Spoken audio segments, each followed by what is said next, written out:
The diplomat, 12th of March 2024, amidst Tibetan opposition to a hydropower project in Dege, China retaliates.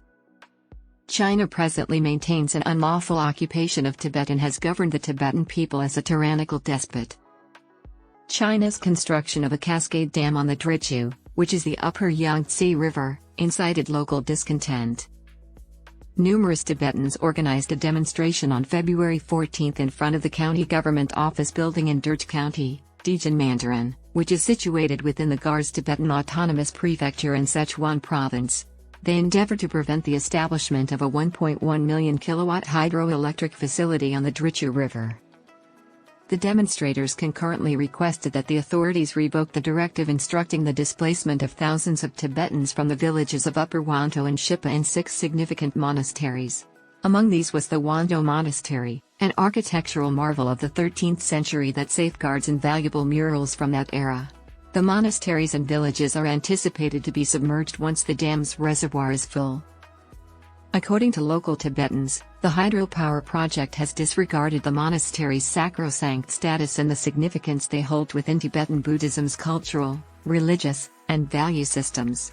Kham is a historically Tibetan region, not the Tibetan Autonomous Region, whose borders were delineated by the Chinese Communist Party. Derge is not part of Kham. Numerous nonviolent demonstrations have been in attendance since February 14 in opposition to the hydropower project. However, the government's assault is suppressing these demonstrations. The police have reportedly detained over 1,000 Tibetans, including monks, and placed these monasteries under a total lockdown, according to local sources. Since then, only a few dozen of those detained have been released, albeit with a stipulation that they refrain from engaging in any additional demonstrations.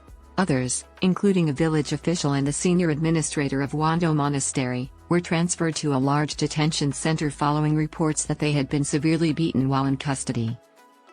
Gangchuo, Kamtok, is one of 13 hydropower stations being constructed along the Drichu River, called the Drichu River in Mandarin. Huadian Drichu River Upper Reaches Hydropower Development Company, Limited, which is presently under the direct management of China Huadian Group, is undertaking its development.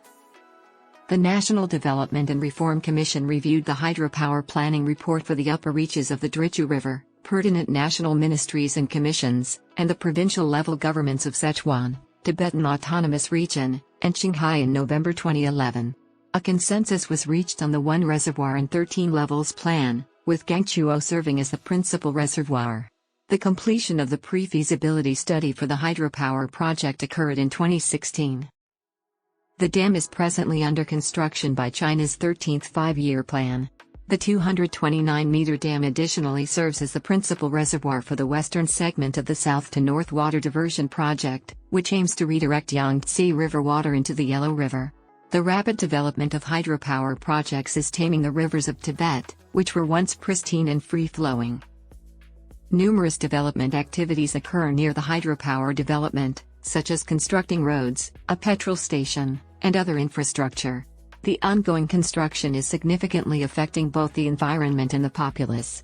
A considerable number of the pre-existing, proposed, and in-progress hydropower facilities do not possess exhaustive environmental and social impact assessments, EIAs.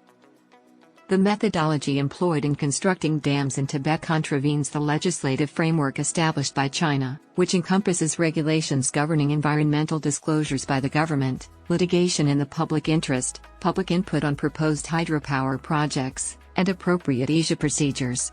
China has developed and executed 3 action plans about human rights and environmental concerns since 2009. The Chinese government clearly understands, predicated on these regulations, that specific special initiatives, such as hydropower plans, have a detrimental effect on the environment and directly infringe upon the public's environmental rights. Tibetans who speak out against the damaging effects of such initiatives should not be subject to criminal prosecution.